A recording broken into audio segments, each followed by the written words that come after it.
Bonjour!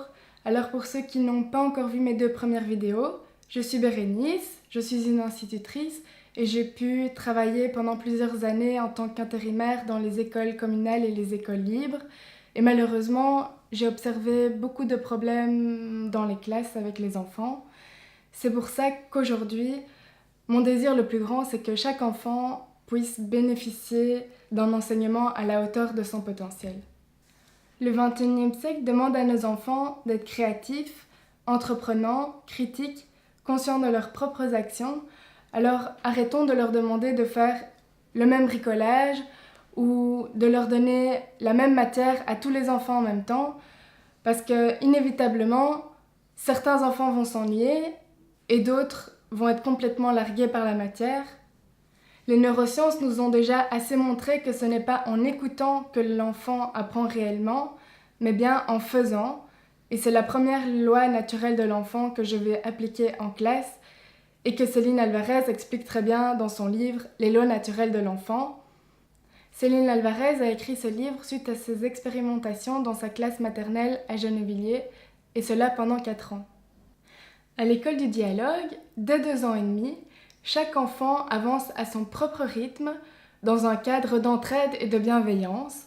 Et chaque enfant est vraiment acteur de ses propres apprentissages et donc atteignent les objectifs qu'ils se sont eux-mêmes fixés de façon autonome et avec joie bien sûr, parce que chaque enfant sera motivé et curieux.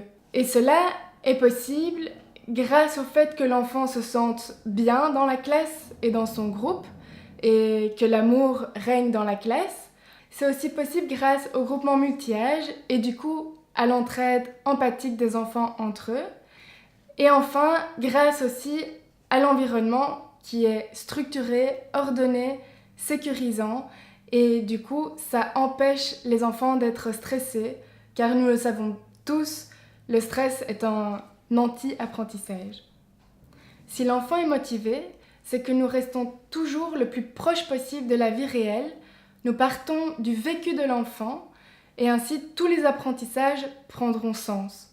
Par exemple, c'est en allant à la ferme que les enfants auront envie d'en savoir plus sur les animaux, c'est en allant tout simplement au parc observer les feuilles qui tombent des arbres que l'enfant aura envie d'en savoir plus et non l'inverse.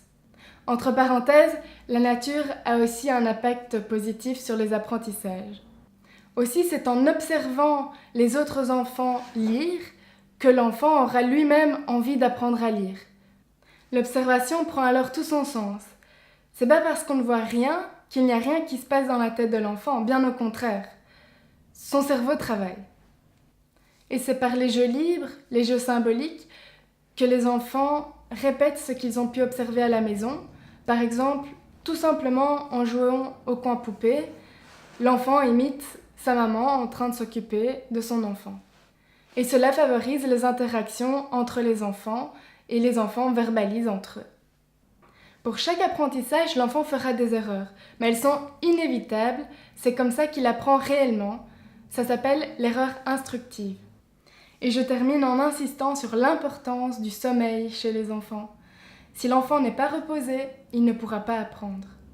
Et maintenant, il suffit tout simplement de mettre ce que les sciences nous ont appris en application. Par exemple, dès 4 ans et demi, chaque enfant est capable de devenir lecteur. Il suffit tout simplement de lui donner l'opportunité de pouvoir apprendre au moment où son intelligence se manifeste. Toutes ces lois naturelles de l'enfant seront mises en application dans ma classe et sont toutes aussi indispensables les unes que les autres.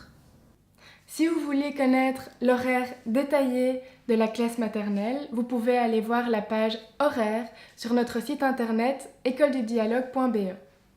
Si vous désirez en savoir plus, je serai vraiment heureuse de vous rencontrer à la prochaine séance d'information maternelle primaire qui aura lieu ce 20 septembre 2018.